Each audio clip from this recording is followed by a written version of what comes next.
Assalamualaikum dan salam sejahtera. Anda bersama saya Nazri Kahar dalam sudut pandang sempena persidangan antarabangsa Global Movement of Moderates, dan kita berbesar hati pada hari ini kita bersama Tan Sri Profesor Dr. Muhammad Kamal Hassan, Profesor Ulung dari Universiti Islam Antarabangsa, dan beliau baru saja menyampaikan kertas kerjanya, dan saya rasa cukup menarik membawa perspektif yang lebih jelas tentang apa yang kita faham tentang wasatiyah ataupun sederhana, dan konsepnya yang kita boleh pakai dalam konteks Nusantara dan juga pengalaman Malaysia, Indonesia dan juga seluruh pelosok tanah Melayu ini. Jadi itu yang akan kita bincangkan bersama Tan Sri Profesor. Terima kasih Prof atas masa yang diberikan. Saya rasa antara elemen yang cukup menarik apabila saya mendengar penyampaian kertas kerja Prof tadi adalah elemen tentang bagaimana kita perlu memahami tentang terminologi sederhana itu sendiri ataupun wasatiyah. Perlu faham sebelum kita bergerak ke peringkat seterusnya. Mungkin boleh jelaskan sedikit. Terima kasih Saudara Nazri. Tentang konsep wasatiyah, saya telah jelaskan bahawa ia berpunca daripada ayat Al-Quran, wa kadzalika ja'alnakum ummatan wasata litakunu syuhada'a 'alan nas wa yakuna ar-rasul 'alaikum syahida ila akhir al-ayah, yang boleh diterjemahkan sebagai demikianlah kami jadikan engkau, yakni umat Islam, sebagai umat yang berada di pertengahan pertengahan yang menunjukkan keadilan, kecemerlangan dan ketiadaan ekstremisme dalam beragama. Jadi sarjana Islam dan ulama zaman dahulu mengatakan bahawa makna wasatiyah ataupun umat wasat yang pertama sekali ialah adanya nilai keadilan ataupun amalan keadilan, ya. Yang kedua ialah kecemerlangan moral ataupun al-khairiyah, dan yang ketiga ialah perimbangan antara ekstremisme liberal ataupun ekstremisme ekstremisme agama, ya. Jadi tiga makna ini sepatutnya tidak boleh dipisahkan, tetapi kebanyakan masyarakat menekankan makna yang ketiga, iaitu menjaga perimbangan antara ekstremisme, ya. Sedangkan kita harus memberi perhatian juga kepada yang pokoknya, nilai pokoknya ialah adil, yang kedua ialah kecemerlangan moral, dan yang ketiga barulah perimbangan tadi. Jadi kita lihat dalam masyarakat Islam adanya aspek-aspek perimbangan tadi. Masyarakat Melayu umpamanya, saya katakan mencerminkan perimbangan ini dalam budaya hidup mereka.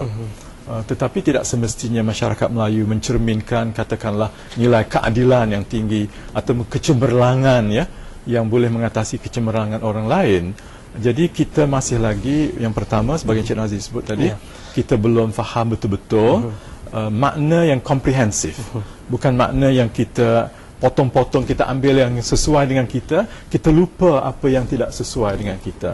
Jadi bila kita menggunakan konsep wasatiyah, kita mestilah mengambil kesemuanya sekaligus, dan kita buat perancangan bagaimana kita boleh mencapai kecemerlangan dalam yang pertama, kedua dan ketiga tadi. Ya, saya tertarik juga dalam pembentangan tiga orang panelis hebat di atas pentas tadi juga.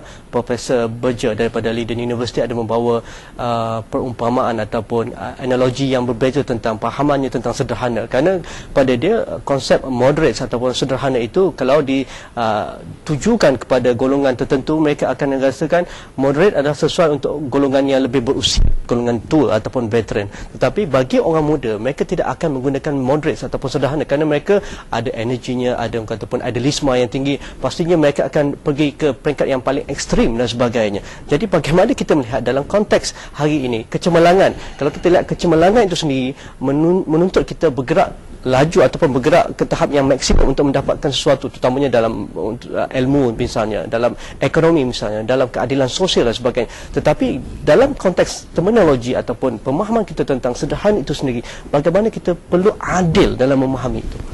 Okey, pertama sekali saya tidak bersetuju dengan pandangan yang mengatakan bahawa sifat kesederhanaan itu ialah sifat golongan tua, sedangkan orang golongan muda mungkin mempunyai sifat yang lain. Ini agak terlalu simplistik. Sedangkan bagi saya sifat ini tidak boleh dikaitkan dengan umur ataupun generasi tua atau muda.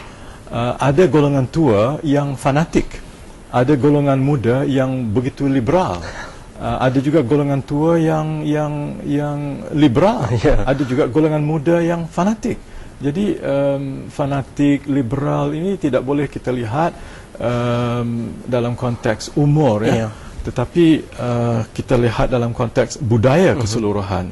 Dan saya katakan budaya Melayu menekankan kesederhanaan, dan ini hendaklah diamalkan oleh orang-orang golongan tua atau golongan muda. Tapi yang dibangkit oleh saudara Nazri tadi, bagaimana kita dapat berlaku adil kepada istilah ini. Kita hendaklah pertama sekali berlaku adil mesti faham apa yang diberikan, makna yang diberikan oleh ulama-ulama yang muktabar. Kita harus rujuk kepada tafsir-tafsir Al-Quran dan Sunnah yang menerangkan makna yang sebenar. Sebab apa yang berlaku dalam masyarakat, Dr. Berger banyak merujuk kepada amalan orang Islam yang bercanggah dengan Islam. Saya bersetuju dalam banyak hal memang perbuatan kita, budaya kita tidak sesuai dengan ajaran Islam, tidak sinonim. Kan itu memang dalam semua agama, bukan Islam sahaja. Kalau kita pegang pada agama Kristian, yang paling ideal ialah hidup yang ascetik seperti Nabi Isa alaihissalam. Tetapi dan ajaran dalam Bible, kalau pipi kita ditampar, mestilah bagi pipi kiri. Mana ada orang Kristian nak bagi pipi kiri? Kan? Jadi kita lihat kesenjangan antara ajaran dengan amalan wujud dalam semua agama, bukan hanya dalam Islam. Jadi cara mengatasinya ialah, saya katakan tadi, bahawa ajaran-ajaran Islam tentang al-wasatiyah ini tidak banyak diajar di sekolah-sekolah, di sekolah-sekolah agama. Yang diajar ialah akidahnya, kemudian ibadat dan sikit sebanyak tentang akhlak. Tetapi bagaimana kita berinteraksi dengan orang lain. Ini poin Dr. Berger tadi, bahawa yang lebih penting bagaimana saya berinteraksi dengan anda. Dia tak kisah sama ada kita berbeza pandangan, itu biasa. Tetapi kalau saya boleh bercakap dengan baik dengan seseorang itu, dengan dengan berpegang pada prinsip bersetuju untuk tidak bersetuju, itu bagi dia satu tanda kesederhanaan. Dan ini bagi saya perlu diajar di sekolah-sekolah, di rumah tangga. Satu lagi aspek yang perlu diajar ialah dalam bahasa Arab disebut adabul ikhtilaf, ataupun adab-adab perbezaan pendapat. Ini kita tidak ajar. Okey, Prof, sebelum Prof uraikan perkara tersebut, kita rehat sebentar, jumpa lagi selepas ini.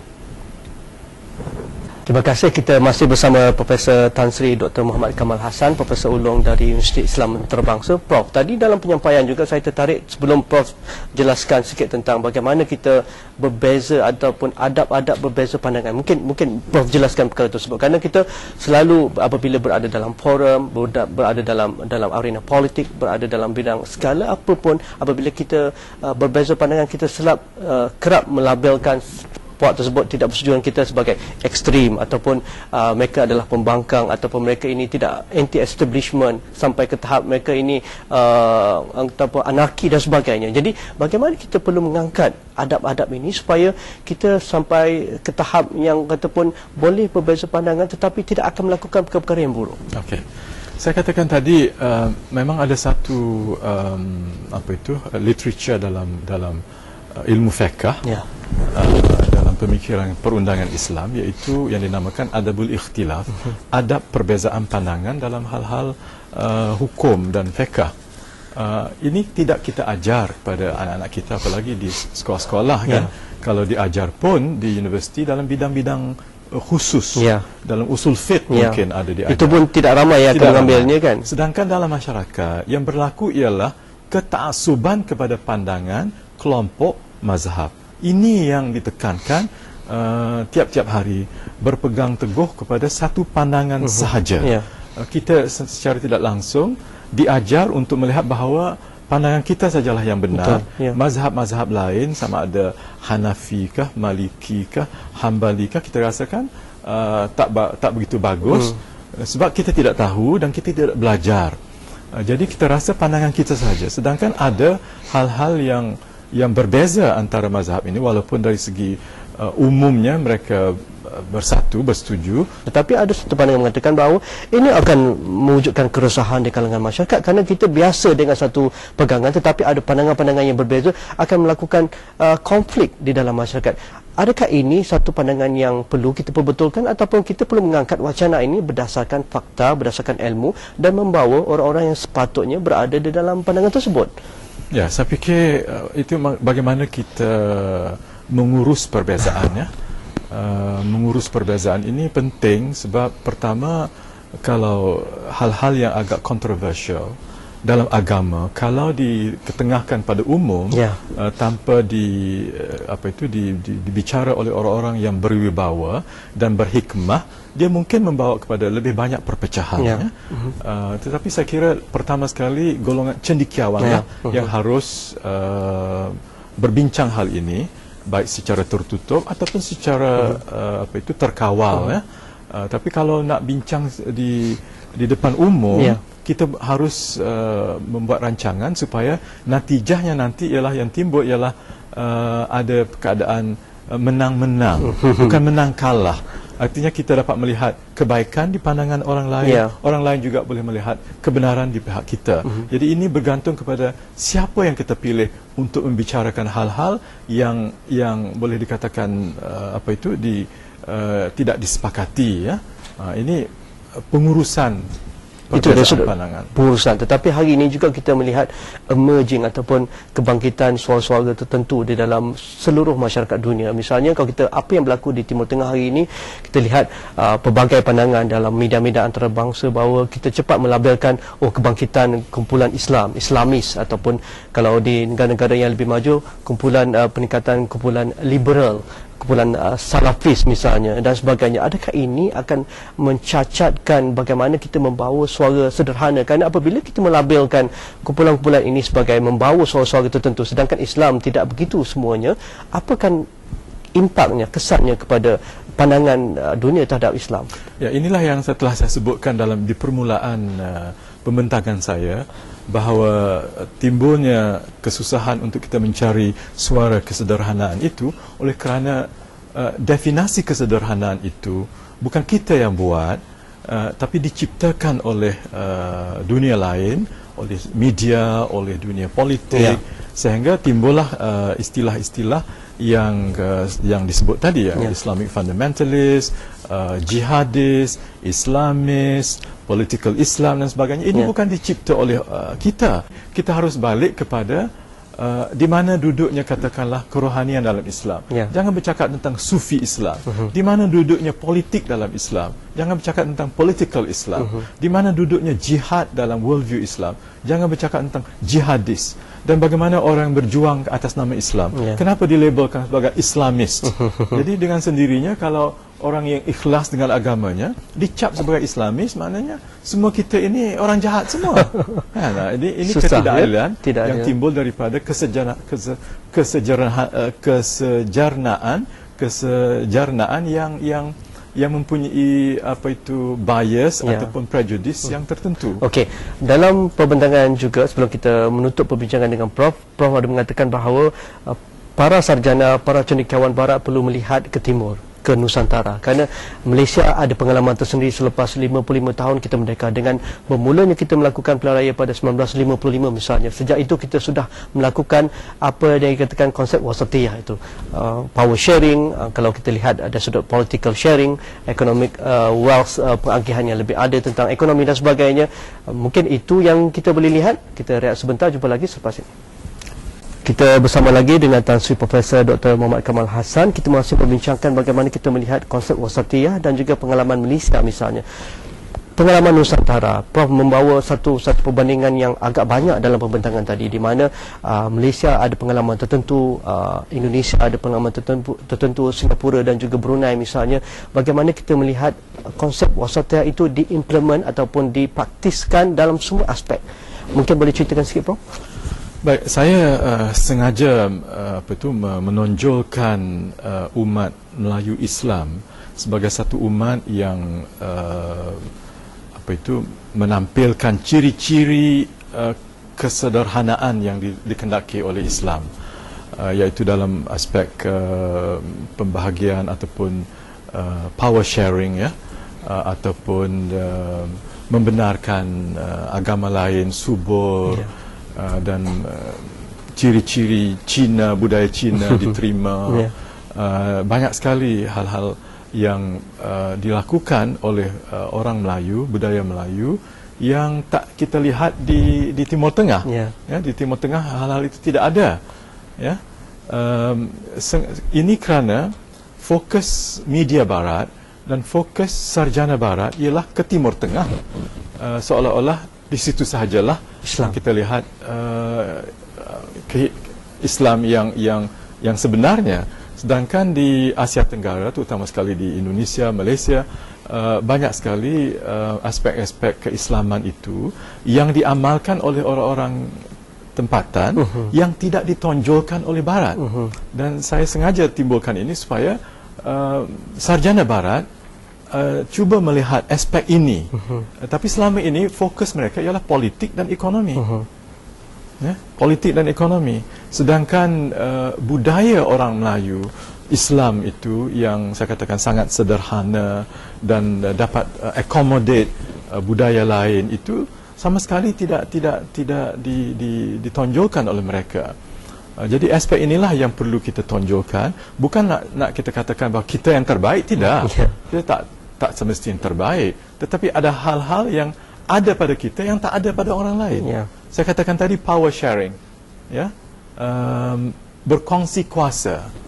Tunjukkan pada saya di mana di dunia Timur Tengah yang ada perkongsian kuasa antara kelompok Islam dengan yang bukan Islam dalam satu sistem demokratik. Berabad-abad lamanya tak ada. Sedangkan di sini, saya katakan di Malaysia dari tahun 55 sampai sekarang ada tradisi ini dan ini sudah diinstitusikan. Dan ini sesuatu yang perlu kita tonjolkan supaya Barat faham bahawa jangan hanya fokus kepada apa yang berlaku di Timur Tengah, nalarlah ke sini. Yang baik-baiknya. Yang tidak baik memang ada juga yang tidak baik. Kalau kita ambil kesempatan itu dan kita lihat bagaimana inilah peluang terbaik, dalam pembentangan Profesor Berger juga ada mengatakan bahawa mungkin kita sendiri yang tidak menonjolkan perkara itu dan kita tidak mengambil peluang.